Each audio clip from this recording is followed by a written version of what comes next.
This is 500,000.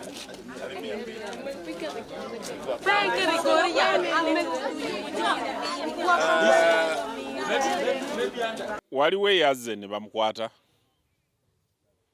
kubanga okuuma eggwanga n'abantu abalimu obuvunaanyizibwa bwa gavumenti era ffe bwe batukuuma ne tukola omulimu gwaffe obulungi kye tusinga okwagala.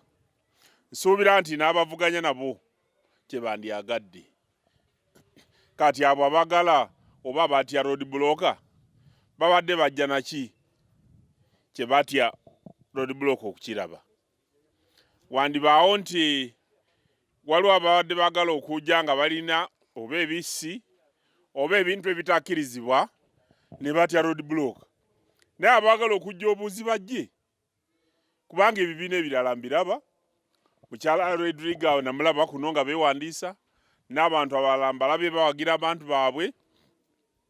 Ze kyendowooza nti tebakozesa butiitiizi beekwase gavumenti ate bavunaaniremu NRM kubanga ffenna tuvuganya buvuganya nga bo. Enja n'ogikuba nze ndowooza nti oba tokoze bwenkanya.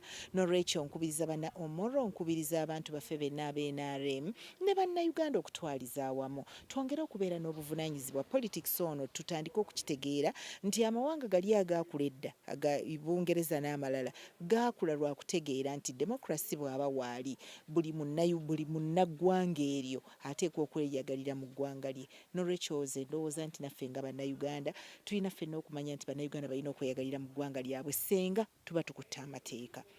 Era nti fe twavudde ku kitebe kyaffe ky'NRM Secretariat ne tujja tukwataganyize wamu ne banna OMORO. Eky'omukisa omulungi tukimeekinze clear era tubadde tukirambika lunye nti ffe tetwajja kukulembera campaign eno, twajja kulambika kuyambako okulaba nga coordination etambula bulungi. Naye ng'ate tukimanyi nti n'ebibiina ebirala nabyo birina secretariats zaabyo. Era nazo sirowooza nti waliwo ayinza okugaana secretariat ey'ekibiina kyonna okujja okukola omulimu gwabwe. Tekisoboka. Wabula kyenjagala bannayuganda bategeere ne bannaffe ab'opposition nti ennaku z'omwezi 24 tusuubira President waffe wa Uganda, His Excellency the President, okujja okusobola okutuyambako naye agatte eddoboozi mu campaign eno kubanga ye ssentebe w'NRM. Naye ng'ate tukimanyi bulungi nti n'ebibiina ebirala nabyo birina ba president baabyo oba bassentebe baabyo. kati basente baabo nabo nkiwa bajja kwagala okujja era sirowooza nti waliwo omukuumaddembe ayinza okugaana abakulu abo okujja. Ekyenjawulo kyokka ekiriwo bannayuganda tulina okukimanya nti omuntu bw'abeera pulezidenti abeera pulezidenti. Tekitegeeza nti olw'okuba pulezidenti Museveni ye ssentebe w'ekibiina ky'NRM nti ekyo kimuggyako obwa pulezidenti. Kati bw'abanga yakyali pulezidenti wa Uganda kitegeeza nti tulina okumuwa ekitiibwa ekimugwanira nga pulezidenti. Bw'aba asazeewo nti lwe lunaku lwagenda okujja tewali nsonga lwaki ate gwe pulezidenti w'ekibiina ekirala naawe oyagala era ojje ku lunaku lwe lumu okuleeta akavuyo, kubanga tumaze okukizuula era ne security ekimanyi ti bannaffe ab'opposition abamu baagala kukola byakusoomooza na kukola ffujjo nga bwe mwakiraba eri Wozita-Arua gye baakasukira mayinja ku mmotoka y'omukulembeze w'eggwanga. Ekyo musango gwa naggomola. N'olwekyo okwewala ebyo byonna n'okwewala ekintu ekifaanana ng'ekyatuuka eyo gye baali mu kalulu ne bakuba emmotoka y'omukulembeze amayinja, sirowooza nti waliwo security eyinza okukkiriza okuddamu okuexposinga pulezidenti w'eggwanga mu ngeri ng'eyo. N'olwekyo twandikubidde bannaffe omulanga nti bwe baba bateekateeka okujja balonde olunaku olutali lwa pulezidenti Museveni lwagenda okujja kubanga yagalagaana he is the president of Uganda. If you are an official agent of a candidate and they have submitted your name in advance that you are going to be in a constituency to campaign for your flag bearer, why should you be worried? Those who are coming are here illegally because they might not be on the list that we are requested for by the Electoral Commission. We have submitted all the lists of our staffs to Electoral Commission, and these lists are with the districts. Yeah, a very useful unit that we have in the local government structures.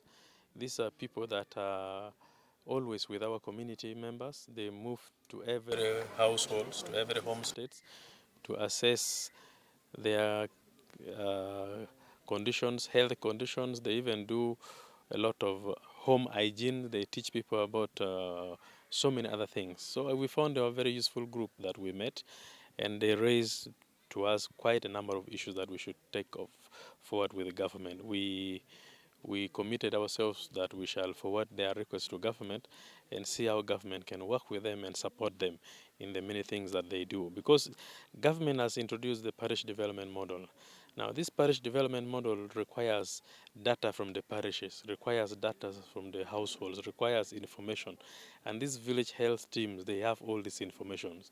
They know which homestead is active, which homestead is busy in production, which homestead requires more support, so they have the information. And I would really encourage the parish development secretariat to the parish model secretariat under Minister of Local Government to find time and interact with the village health teams, because they really have information of all the villages of Uganda. And they're a group that we really need to use and work with. But you see, these roadblocks are to check that we don't have strangers coming to a district if you're not an official agent of a candidate. Because in the past, we have always had cases of people fearing non-voters, non-residents in a particular constituencies to come and vote for a candidate that they don't even know. So I think this is partly for security, partly to make sure that the campaign is smooth and peaceful. That's why they are coming, and then there are roadblocks. And they're checking everybody, even us, they have checked us. Yes.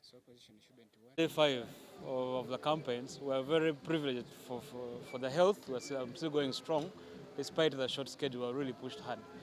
We have about 4 more days to go. We know that time is short, but our strategy of door-to-door is working.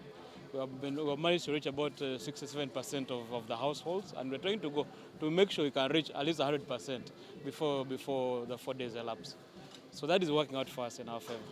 Okay, OMORO is one of the big... To win these elections, but it's also important that the electorate knows who the candidate is, that the candidate can deliver beyond just the name of the father, that the candidate Ojok Andrew Lanya also exists. It's important for the electorate to know that they're not just voting out of sympathy, but because of the strength of the candidate.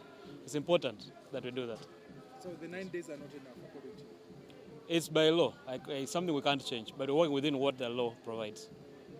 Yes. So are there provisions?